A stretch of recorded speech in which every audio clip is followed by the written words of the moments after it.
ਕਰਤਾ ਪੁਰਖ ਨਿਰਭਉ ਨਿਰਵੈਰ।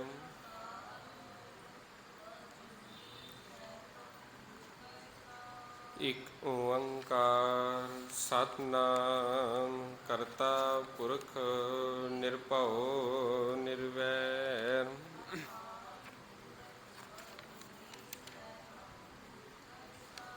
ਇਕ ਓੰਕਾਰ ਸਤਿਨਾਮ ਕਰਤਾ ਪੁਰਖ ਨਿਰਭਉ ਨਿਰਵੈਰ।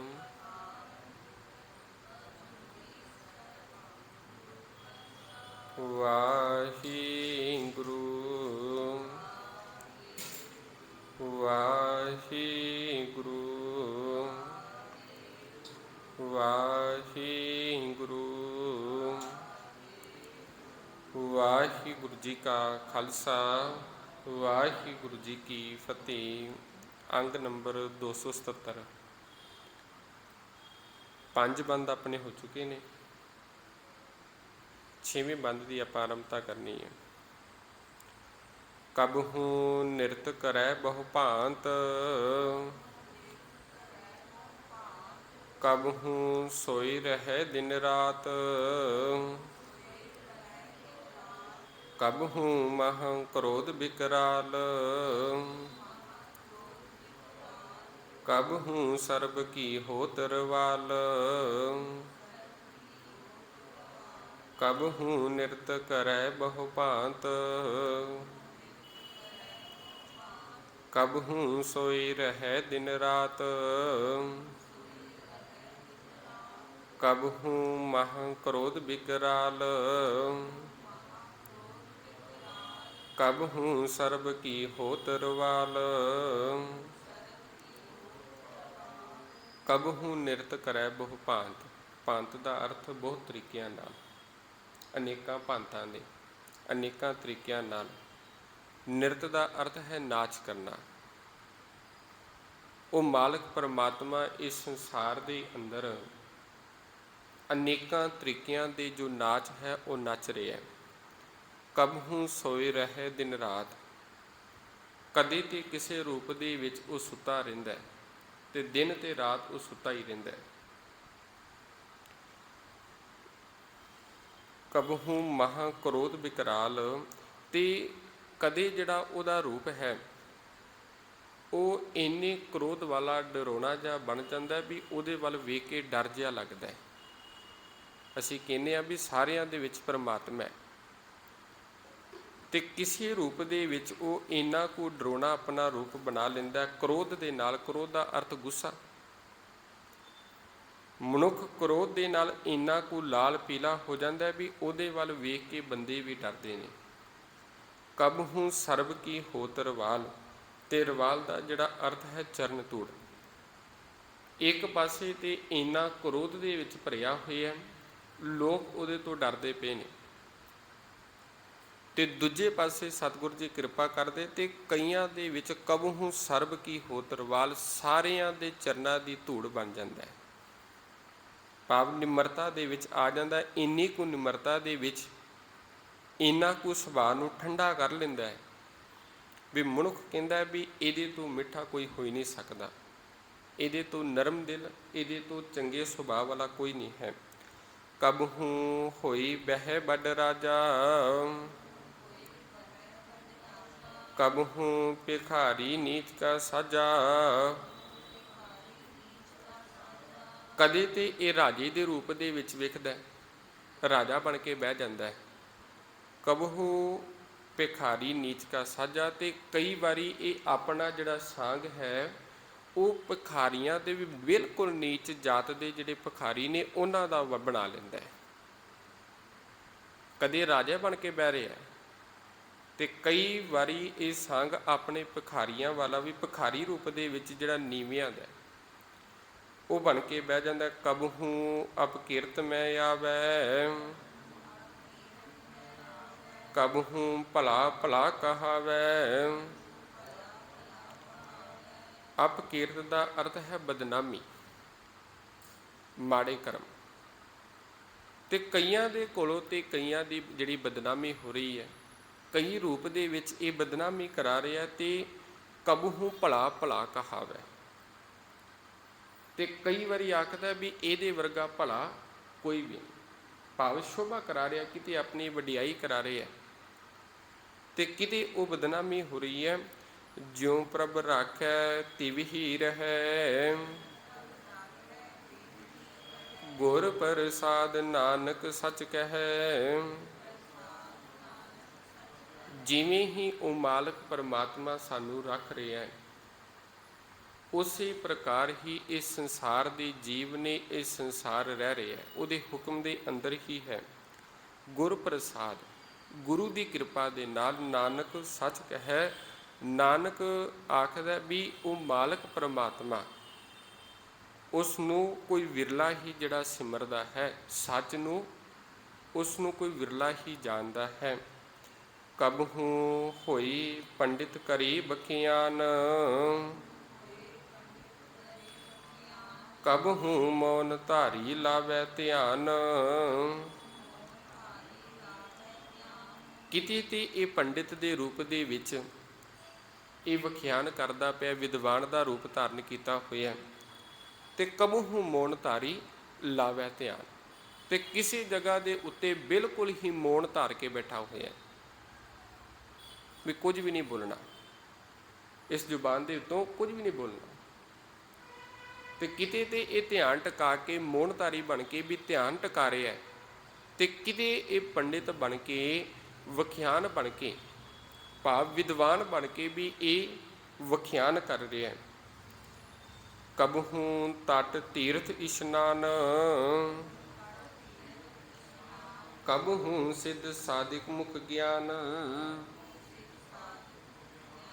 ਤੇ ਕਈ ਵਾਰੀ ਤੇ ਇਹ ਤੀਰਥਾਂ ਦੇ ਉੱਤੇ ਜਾ ਕੇ ਉਹਨਾਂ ਦਾ ਭ੍ਰਮਣ ਕਰ ਰਿਹਾ, ਉੱਥੇ ਇਸ਼ਨਾਨ ਕਰ ਰਿਹਾ। ਕਬਹੂ ਸਿੱਧ ਸਾਧਿ ਮੁਖ ਗਿਆਨ, ਤੇ ਸਿੱਧਾਂ ਦੇ ਰੂਪ ਵਿੱਚ ਆਪਣੇ ਆਪ ਨੂੰ ਸਾਧਨ ਵਾਲੇ ਨੇ ਜਿਹੜੇ, ਉਹਨਾਂ ਦੇ ਰੂਪ ਦੇ ਵਿੱਚ ਬੜੀਆਂ ਹੀ ਚੰਗੀਆਂ ਚੰਗੀਆਂ ਗਿਆਨ ਵਾਲੀਆਂ ਜਿਹੜੀਆਂ ਗੱਲਾਂ ਕਰ ਰਿਹਾ ਹੈ।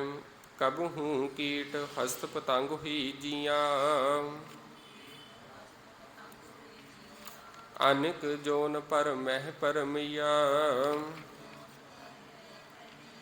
ਤੇ ਇਹ ਕੀੜੇ, ਹਾਥੀ ਤੇ ਪਤੰਗਾਂ ਤੇ ਜੀ ਦਾ ਅਰਥ ਹੈ ਇਹ ਜੀਵ, ਵੀ ਇਹ ਰੂਪ ਬਣਿਆ ਹੋਇਆ। ਤੇ ਅਨਕ ਜੋਨ ਪਰ ਮਹਿ ਪਰਮਈਆ, ਤੇ ਕਿਤੇ ਇਹ ਅਨੇਕਾਂ ਜੋਨਾਂ ਦੇ ਵਿੱਚ ਭਰਮ ਰਿਹਾ, ਭਟਕ ਰਿਹਾ, ਭੌਂਦਾ ਪਿਆ। ਭਾਵੇਂ ਆਪ ਹੈ ਮਨੁੱਖ ਇਹਨਾਂ ਦੇ ਵਿੱਚ ਪਾ ਰਿਹਾ। ਨਾਨਾ ਰੂਪ ਜਿਉ ਸਵਾਂਗੀ ਦਿਖਾਵੈ, ਜਿਉ ਪ੍ਰਭ ਪਾਵੈ ਤਿਵਹਿ ਨਚਾਵੈ। ਸਾਂਗ ਦਾ ਅਰਥ ਹੁੰਦਾ ਕਿਸੇ ਦੀ ਨਕਲ ਤਾਰਨਾ, ਭਾਵ ਇਹ ਬਹੁਰੂਪੀਆ ਬਣ ਕੇ ਅਨੇਕਾਂ ਪ੍ਰਕਾਰ ਦੇ ਸਾਂਗ ਰਚ ਰਿਹਾ, ਅਨੇਕਾਂ ਪ੍ਰਕਾਰ ਦੇ। ਉਹ ਮਾਲਕ ਪਰਮਾਤਮਾ ਕਦੇ ਤੇ ਰਾਜਾ ਬਣ ਕੇ ਬਹਿ ਜਾਂਦਾ ਹੈ, ਕਦੇ ਬਿਲਕੁਲ ਚਰਨਾਂ ਦੀ ਧੂੜ ਬਣ ਜਾਂਦਾ ਹੈ, ਕਦੇ ਭਿਖਾਰੀ ਬਣ ਜਾਂਦਾ ਹੈ। ਕਿਸੇ ਜਗ੍ਹਾ ਦੇ ਉੱਤੇ ਸ਼ੋਭਾ ਕਰਾ ਰਿਹਾ, ਕਿਤੇ ਵਡਿਆਈ ਕਰਾ ਰਿਹਾ, ਕਿਤੇ ਬਦਨਾਮੀ ਹੋ ਰਹੀ ਹੈ। ਤੇ ਇੱਥੇ ਸਤਿਗੁਰੂ ਜੀ ਕਿਰਪਾ ਕਰਦੇ, ਨਾਨਾ ਰੂਪ ਜਿਉਂ ਸਵਾਂਗੀ ਦਿਖਾਵੇ।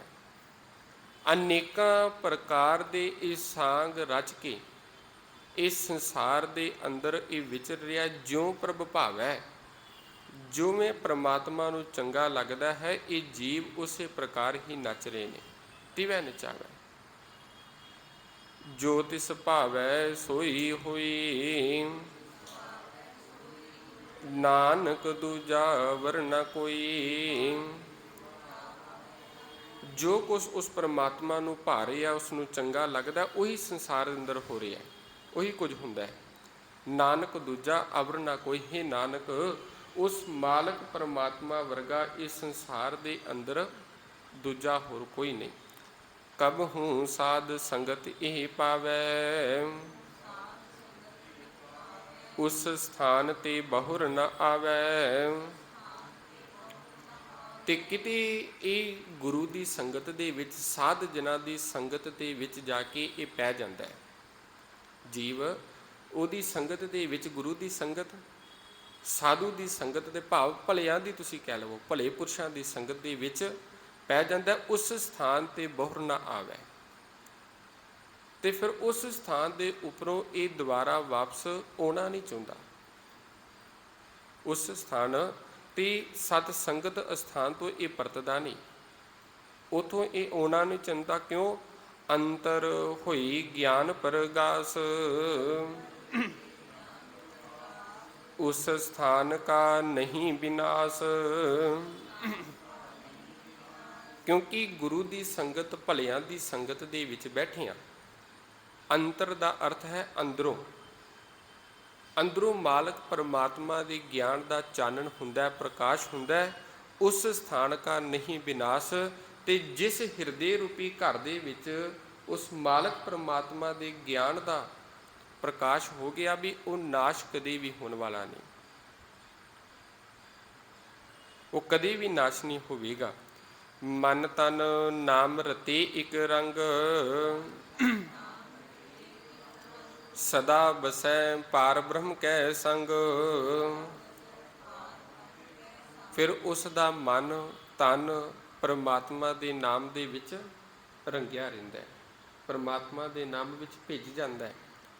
ਸਦਾ ਬਸੈ ਪਾਰ ਬ੍ਰਹਮ ਕੈ ਸੰਗ, ਤੇ ਸਦਾ ਹੀ ਉਹ ਪਰਮਾਤਮਾ ਦੀ ਸੰਗਤ ਦੇ ਵਿੱਚ ਵਸਦਾ ਹੈ, ਉਹਦੇ ਇਰਦ ਗਿਰਦ ਉਹਦੀ ਹਜ਼ੂਰੀ ਦੇ ਵਿੱਚ ਹੀ ਰਹੇਗਾ। ਜਿਉਂ ਜਲ ਮਹਿ ਜਲ ਆਈ ਖਟਾਨਾ, ਤਿਉਂ ਜੋਤੀ ਸੰਗ ਜੋਤ ਸਮਾਨਾ। ਹੁਣ ਜਿਹਦੇ ਉੱਤੇ ਮਾਲਕ ਪਰਮਾਤਮਾ ਦੀ ਕਿਰਪਾ ਹੋਈ, ਉਹ ਸੰਗਤ ਦੇ ਵਿੱਚ ਆਇਆ, ਸੰਗਤ ਦੇ ਵਿੱਚੋਂ ਅੰਦਰ ਦਾ ਪਰਮਾਤਮਾ ਦਾ ਪ੍ਰਕਾਸ਼ ਹੋਇਆ, ਗਿਆਨ ਹੋਇਆ। ਤੇ ਇਹੋ ਜਿਹਾ ਗਿਆਨ ਜਿਹੜਾ ਕਦੇ ਵੀ ਨਾਸ਼ ਨਹੀਂ ਸੀ ਹੋਣ ਵਾਲਾ, ਤੇ ਫਿਰ ਮਨ ਤਨ ਗੁਰੂ ਦੇ ਰੰਗ ਦੇ ਵਿੱਚ ਭਿੱਜ ਗਿਆ, ਰੰਗਿਆ ਗਿਆ। ਤੇ ਹੁਣ ਸਤਿਗੁਰੂ ਜੀ ਕਿਰਪਾ ਕਰਦੇ, ਜਿਸ ਪ੍ਰਕਾਰ ਜਲ ਦੇ ਵਿੱਚ ਤੁਸੀਂ ਜਲ ਪਾ ਦਈਏ, ਪਾਣੀ ਦੇ ਵਿੱਚ ਪਾਣੀ ਹਰਲਾ ਦਈਏ, ਤੇ ਉਹ ਇੱਕ ਰੂਪ ਹੋ ਜਾਂਦਾ ਹੈ, ਉਹ ਸਮਾ ਜਾਂਦਾ ਹੈ। ਬਾਅਦ ਦੇ ਵਿੱਚ ਤੁਸੀਂ ਇਹ ਨਹੀਂ ਕਹਿ ਸਕਦੇ ਵੀ ਇਹ ਪਾਣੀ ਫਲਾਣੀ ਬਾਲਟੀ ਦਾ, ਇਹ ਦੂਸਰੀ ਬਾਲਟੀ ਦਾ, ਕਿਉਂ ਇੱਕ ਰੂਪ ਹੋ ਗਿਆ। ਇਸੇ ਪ੍ਰਕਾਰ ਜਿਹਦੇ ਉੱਤੇ ਮਾਲਕ ਪਰਮਾਤਮਾ ਨੇ ਕਿਰਪਾ ਕੀਤੀ ਤੇ ਉਹ ਗੁਰੂ ਦੀ ਸੰਗਤ ਦੇ ਵਿੱਚ ਆਇਆ, ਤੇ ਉਹਦੀ ਜਿਹੜੀ ਜੋਤ ਹੈ ਉਹ ਫਿਰ ਪਰਮਾਤਮਾ ਦੇ ਵਿੱਚ ਸਮਾ ਗਈ, ਇੱਕ ਮਿਕ ਹੋ ਗਈ। ਮਿਟ ਗਈ ਗਵਨ ਪਾਈ ਵਿਸ਼ਰਾਮ, ਨਾਨਕ ਪ੍ਰਭ ਕੈ ਸਦ ਕੁਰਬਾਨ। ਫਿਰ ਉਹਦਾ ਜਿਹੜਾ ਜਨਮ ਮਰਨ ਦਾ ਗੇੜ ਕੱਟਿਆ ਜਾਂਦਾ ਹੈ, ਤੇ ਮਨ ਟਿਕ ਜਾਂਦਾ ਹੈ, ਮੁਕਤੀ ਦਾ ਰਸਤਾ ਪ੍ਰਾਪਤ ਹੋ ਜਾਂਦਾ ਹੈ। ਨਾਨਕ ਪ੍ਰਭ ਕੈ ਸਦ ਕੁਰਬਾਨ। ਸਤਿਗੁਰੂ ਜੀ ਕਿਰਪਾ ਕਰਦੇ, ਇਹੋ ਜਿਹੇ ਪਰਮਾਤਮਾ ਦੇ ਉੱਤੋਂ ਕੁਰਬਾਨ ਜਾਣਾ ਹੈ, ਇਹੋ ਜਿਹੇ ਪਰਮਾਤਮਾ ਤੋਂ ਬਲਿਹਾਰ ਜਾਈਏ। ਇੱਥੋਂ ਤੱਕ 11 ਅਸ਼ਟਪਦੀਆਂ ਦੀ ਸਮਾਪਤੀ ਹੈ।